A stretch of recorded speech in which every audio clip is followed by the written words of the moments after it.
What's going on, everybody? Welcome back to the channel. Today, let's talk about 5 things you can do to help your engineer when it comes to switching or just being out on the rails.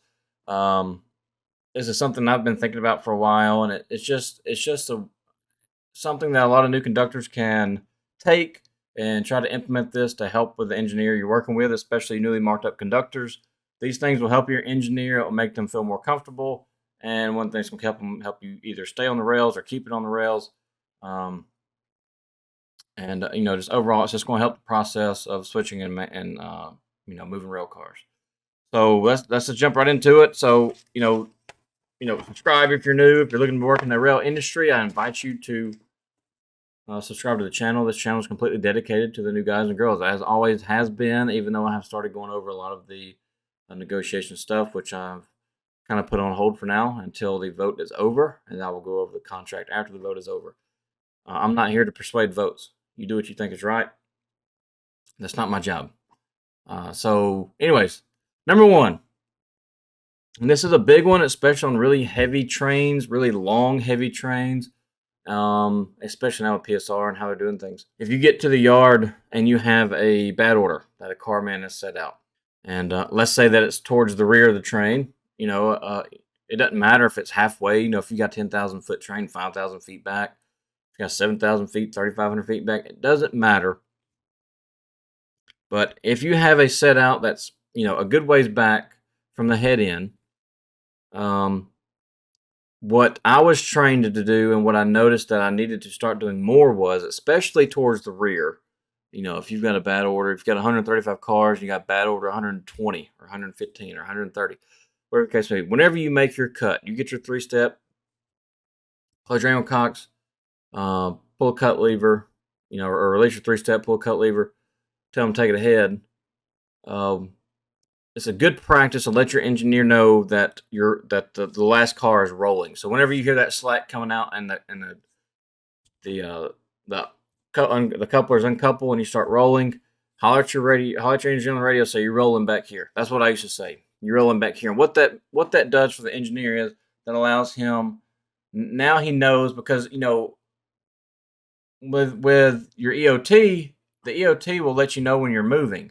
But now that you're making a cut before the EOT, now he don't know when the rear of the train's moving, and he'll just stay notched up in number 1 or number 2, whatever he needs to do to get going. And he don't want to risk getting a knuckle. So if you say, hey, we're rolling back here on the rear, if you've got to go a pretty good ways before you can shove back and drop that bad order off, he can go ahead and notch up in 2 and 3. And it just speeds up the process. Unless the engineer knows that his train's stretched out, so he's not going to worry about getting a knuckle or anything like that. So whenever you're making a big cut or making a cut on a big train towards the rear, something like that, whenever you make your cut and that slack rolls out and you jump up on the rear after it starts rolling, holler at your engineer, hey, you're rolling back here on the rear. And then he'll probably take off and start speeding up. That's number 1, though. That's a big one for engineers. I know engineers appreciated that whenever I did it. I'm sure if you do it in the future, they will appreciate it. And it's just really just helping the engineer out. All right, number 2, this is a big one for locals. So if you work a bunch of locals and you've got to make these shove movements into these industries, if this really comes in handy when you have to spot cars in specific spots. Like sometimes when I had to spot cars, we had a yellow line on the concrete where that wheel, the center of that wheel needed to be. If your engineer's got a hold of 7, 8, 10, 15, 20 cars, it makes it really hard on him to really narrow down and listen and get that thing stopped exactly when you need it to. So a good practice that you can do is before you get to that yellow line, just go ahead and stop and get 3-step. Go up there and tie down a couple of handbrakes, so that way when he's making that shove movement, them handbrakes are actually going to try and help hold that car. And it makes it a little bit easier for that engineer to really creep forward when you're sitting there saying 10 feet, 5, 3, 2, and that'll do. It really helps him out, especially if he only has a hold of like 5, 6, 7 cars. Sometimes these engineers will apply some type of reduction to help and then shove back on that air. And a lot of engineers will do that, but at the end of the day, if you want to put 2 handbrakes down, it will definitely help them even more. So that is number 2. Tying down a couple of handbrakes, whether it be 1, 2, 3, whatever the case may be, just to help that engineer out. It all depends on how long the movement is, how long that train is that you're making that movement with, how much it weighs, all that good stuff. But anything like that was going to help the engineer be able to make it easier on you, which will in return make you more efficient and get out get out and go home earlier before 12 hours. Number 3, now this is kind of a goofy one, and a lot of you may already do this, and that is hit the alerter and hit the horn whenever the engineer has to go use the bathroom. I'm not saying you have to run the train. The engineers know when they can get up. So whenever they get on, like, a grade that's maybe going uphill and they're not 6 or 7, they know they're not going to speed. They'll, a lot of times they'll say, "Hey, come over here and hit the alerter for me." So hit the alerter and they'll look for any crossings. If you hit the crossings, you know what it is. Too long is a short and a long all the way through the crossing. It's got to be a total of 15 seconds. I have a video on this if you're not sure. So hitting the alerter, that's a big deal. It allows the engineer to get up while you are still rolling to go take a leak or do whatever he's got to do. Then he can come right back. That's a small one, but at the end of the day, you need to learn where the alerter is and the horn and all that stuff is anyways. 4 is going to be learning how to crank a locomotive. So sometimes when you're on these trains, especially now with these carriers trying to cut back on power, or just sometimes something may happen on the head end and you're still rolling. Sometimes the engineers will say, "Hey, run back there on the second engine and get that thing fired up and get it online." Now sometimes they'll be in tow, sometimes they'll be running and in tow, so you may not have to learn how to crank it, but you need to learn how to put it online. I would learn how to do both. Whenever your engineer's going through the trains and doing his inspections and he's cranking them up, go and watch him. Ask questions. The engineers that are willing to teach you, you'll know. It's a good practice to learn how to crank a locomotive, especially when you're on the roll and you're moving. It allows your engineer to continue running and not have to stop and get going again. That just knocks the chances down of getting a knuckle or derailing or nothing like that. So learn how to crank a locomotive and learn how to put a locomotive online while you're rolling. This last one, number 5, I know it seems kind of goofy, but at the end of the day, is very important, and that is to keep each other awake.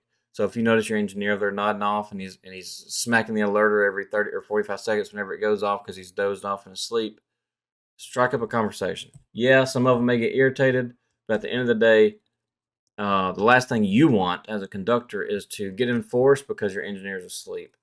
So, try and strike whatever. Talk to them about whatever. I mean, if you really want to get them woke up, talk about politics. That'll wake somebody up, regardless of where you sit. That'll wake somebody up. Or talk about anything. Talk about the carriers. Talk about the contracts. Talk about Wall Street. Anything like that. That stuff's going to get people woke up because it's going to get them fired up. It gets them in their emotions. It causes adrenaline to spike. Or you just ask them about their family or kids. It all depends on how well you know these engineers. But keeping each other awake is very, very important. Sometimes it's very hard, especially for each of you to stay awake. And that's when you just need to stand up and stretch, say something to the engineer. But that will come easier with time as you develop these relationships with these engineers that you're working with off the pull, turns, and extra boards and locals. But other than that, guys, that's all I have. I appreciate you guys being here. Sorry it's been a little bit. I've been very busy. Tournament, I mentioned this last video. Had a tournament Saturday, and went fishing buddy yesterday. So here's some pictures if you want to see those. And yeah, we did good at Saturday at Weiss Lake. Won that one, and then we have another one Saturday at Newly Henry, which is in Gadsden, Alabama. And then we have another one 2 weekends from then, which is the 15th of October at Gunnersville. So I plan on taking you guys all along with me, or just fishing. The tournament next weekend is very big, and I have recorded the practice and stuff like that, but I can't post it. Not that anyone around me may see it, but someone may see it that's fishing, and the competitive side of me is coming out. Anyways, thanks you guys being here. We're going fast, 7,200 and growing quickly. So I appreciate every single one of you, all the new members, all you guys reaching out to me on Facebook, Messenger. I love hearing all these stories, people getting marked up, and I'm glad I can help, and I'm glad I've put myself in the position that I'm in. I know I need to be more consistent, but that will definitely come with time. A lot of questions are being asked, and I'm noticing, and I need to make videos on them. So until then, I will see you guys on the next one. Thank you for being here, and I will see you in a couple of days. Bye.